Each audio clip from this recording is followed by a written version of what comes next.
तुझे प्यार से देखने वाला, तुझे अपना समझने वाला एक दिल है, एक दिल है, एक दिल ही तू है।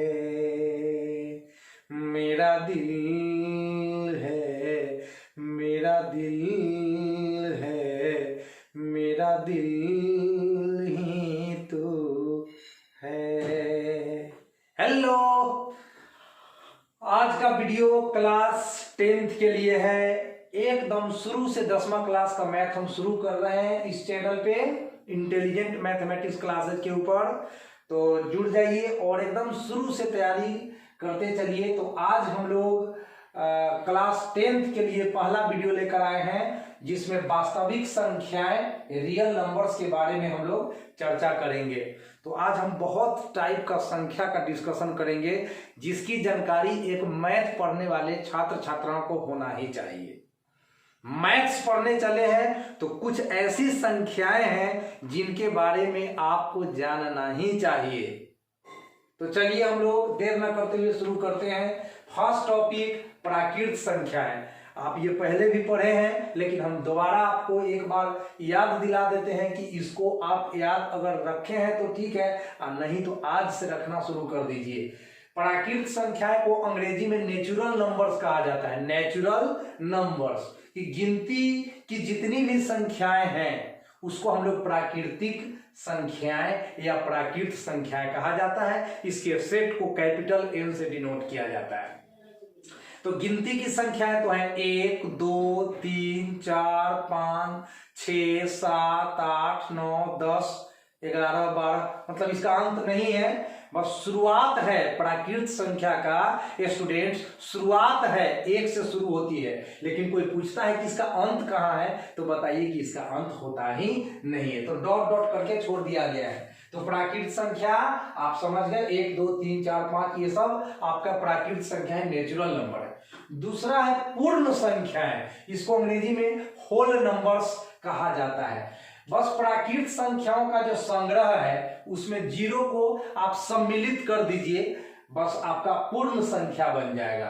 तो 0 1 2 3 4 5 6 7 8 9 10 11 12 13, इस तरह से आगे बढ़ते चल जाइए। इसका भी अंत नहीं होता है। तो पूर्ण संख्या 0 से शुरू होती है, प्राकृत संख्या 1 से शुरू होती है। इसका भी अंत नहीं होता है, इसका भी अंत नहीं होता है।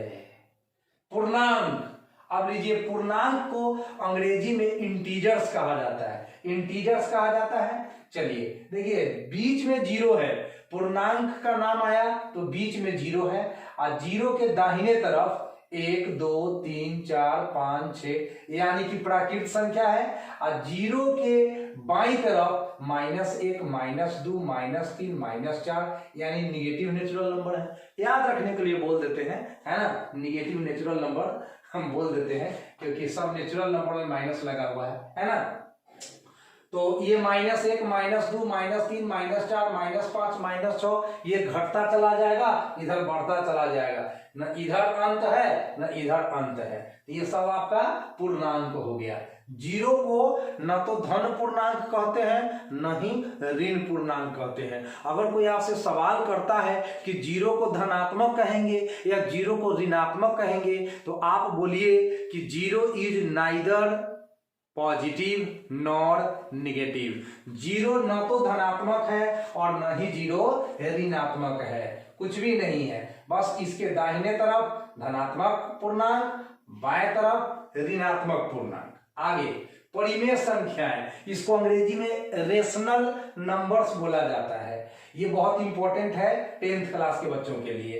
किसी संख्या को परिमेय संख्या कहते हैं यदि इसे P/Q के रूप में लिखा जा सके, जहां P और Q पूर्णांक है एवं Q नॉट इक्वल 0, तथा HCF P, Q 1। कहिएगा सर बहुत कुछ कह दिए कुछ नहीं कहे हैं भैया, कहता है P बटा Q के रूप में जो संख्या लिखा सकता है और उसमें कौन कौन गुण होना चाहिए कि बाटा के नीचे वाला जीरो नहीं होना चाहिए। Q बाटा के नीचे वाला संख्या जीरो के अलावा कोई संख्या हो सकता है, ठीक है ना, तो बाटा के नीचे वाला जीरो नहीं होना चाहिए। इस दोनों P और Q का HCF यानी महत्तम समापवर्तक जो हम निकालेंगे वो हमें एक मिलना चाहिए। जैसे 3/5, तो इसको P बटा Q के रूप में लिख दिए, P का मान हो गया 3 और Q का मान हो गया 5, तो ये P बटा Q के रूप में व्यक्त कर दिया गया। उसके बाद 3/5 का आप महत्तम समापवर्तक निकालिएगा तो आपको 1 मिल जाएगा और Q 0 के बराबर नहीं होना चाहिए तो Q की जगह 5 है, तो सारा शर्त मंजूर है। इसका मतलब 3/5 एक परिमेय संख्या है। 3/5 इज ए रेशनल नंबर।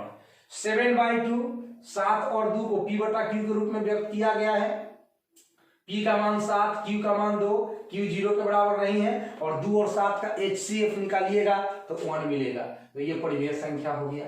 अब है अपरिमेय संख्याएं, इरेशनल नंबर्स, वह संख्या जिसे P बटा Q के रूप में नहीं लिखा जा सके अपरिमेय संख्या कहलाती है, जहां PQ पूर्णांक है और Q नॉट इक्वल टू 0।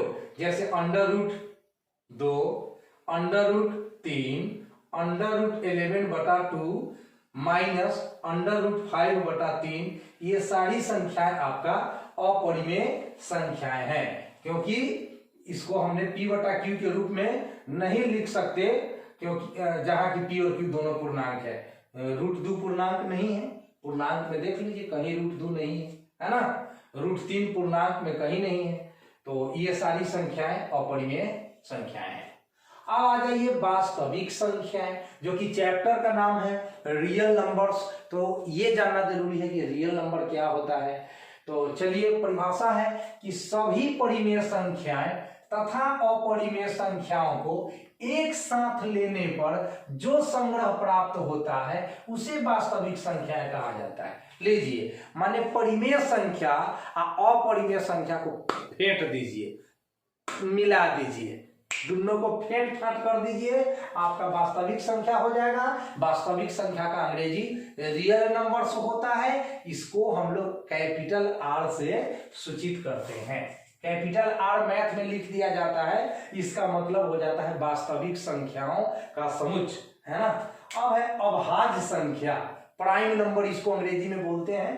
तो किसी धन पूर्णांक m, कोई धन पूर्णांक m, धन पूर्णांक का मतलब 1 2 3 4 5 6, क्योंकि जीरो के राइट साइड की बात होगी। जब धन पूर्णांक की बात होगी तो जीरो के राइट साइड, जो कि रेड कलर से दिख रहा है आपको, तो 1 2 3 4 5 6 7 8 9 10 यही है।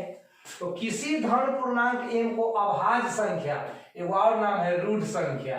तो अभाज्य संख्या कहते हैं यदि यह केवल 1 और m से विभाज्य हो, मतलब 1 से कटे और अपने आप से कटे, तीसरा संख्या उसको विभाजित नहीं कर सकता है, तब जाकर उसको हम लोग अभाज्य संख्या बोलेंगे। जैसे 2 3 5 7 11 13 17 19, ये सारा का सारा संख्या आपका अभाज्य संख्या है।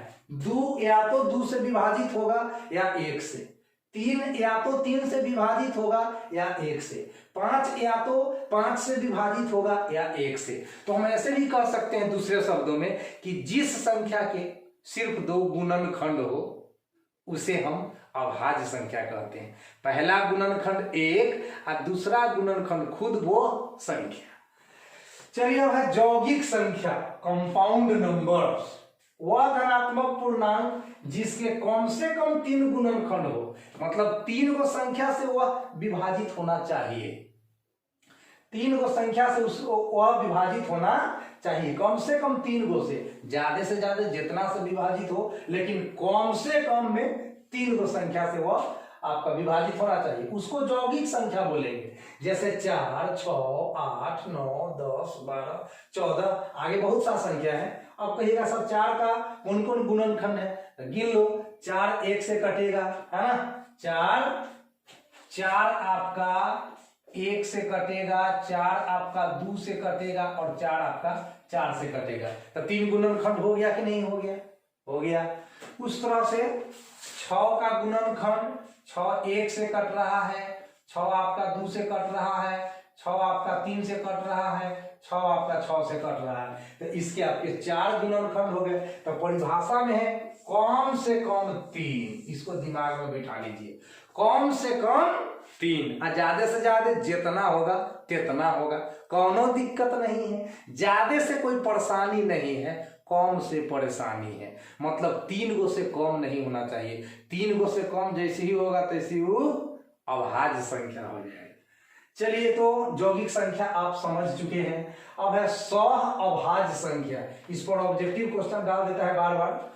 2 धनात्मक पूर्णांकों a तथा b को सह अभाज्य कहा जाता है यदि a, b का जो महत्तम समापवर्तक है वह कितना आ जाए, 1 आ जाए। जैसे 16 तथा 9। अब 16 और 9 का आप महत्तम समापवर्तक निकालिएगा तो कितना मिलेगा, 1 मिलेगा। 1 मिलने का मतलब है कि 16 तथा 9 कैसा संख्या है, सह अभाज्य संख्या है। अब है यूक्लिड विभाजन प्रमेयिका। इसी फॉर्मूला पर आपका पहला एक्सरसाइज हम कल सोल्व करके आपको बताएंगे। तो आइए अब हम लोग यूक्लिड विभाजन प्रमेयिका को देखते हैं। 2 धनात्मक पूर्णांक a तथा b दिए रहने पर, मतलब आपको कै गो पूर्णांक दिया गया है, 2 गो, a तथा b, मतलब 2 गो संख्या आपको दिया गया है, मन में रखिए। ऐसी अद्वितीय पूर्ण संख्या q तथा r ज्ञात किया जा सकता है ताकि a बराबर bq प्लस r, जहां a बड़ा है b से तथा r 0 के बराबर है, और नहीं तो r 0 से बड़ा है और r b से छोटा है। कहिएगा सर बहुत लंबा चौड़ा भाषण दे दिए, है ना। चलिए आराम आराम से समझते हैं। पहले तो 2 गो धनात्मक पूर्णांक, अब यहाँ एग्जाम्पल से समझिए। a बराबर 10, b बराबर 7 हो ना गया 2 गो धनात्मक पूर्णांक। 2 गो धनात्मक पूर्णांक को लेकर ही यूक्लिड का विभाजन प्रमेयिका है, इसलिए 2 गो धनात्मक पूर्णांक पहले लीजिए। अगर आपको यूक्लिड का विभाजन प्रमेयिका समझना है तो इसका स्टेटमेंट क्या कहता है, 2 गो धनात्मक पूर्णांक। तो आप 2 गो धनात्मक पूर्णांक लीजिए ना महाराज, हम ले लिए a बराबर 10 और b बराबर 7। तो 2 गो पूर्णांक अगर देगा तो हम 2 गो पूर्णांक उसको दे सकते हैं, यानी 4 गो हो जाएगा। 2 गो पूर्णांक अगर हमको कोई देगा तो उसको हम 2 गो पूर्णांक अपने तरफ से दे सकते हैं। यह है यूक्लिड का विभाजन प्रमेयिका कि 2 गो धनात्मक पूर्णांक a तथा b दिए रहने पर ऐसी अद्वितीय पूर्ण संख्या, अद्वितीय का मतलब फिक्स, सिर्फ एक, ओनली वन पूर्ण संख्या q तथा r ज्ञात किया जा सकता है ताकि a बराबर bq प्लस r, मतलब ये संबंध संतुष्ट हो जाएगा, a बराबर bq प्लस r। तो इसमें a और b तो हमको दिया गया था, हम अपने तरफ से q तथा r निकाले।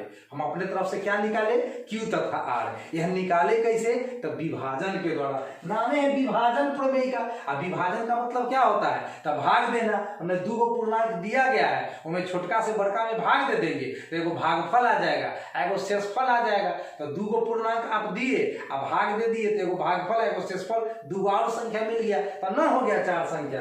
तो वह हो गया a बराबर bq प्लस r, जिसको दूसरे शब्दों में टीचर कह सकता है कि भाज्य बराबर भाजक गुना भागफल प्लस शेष।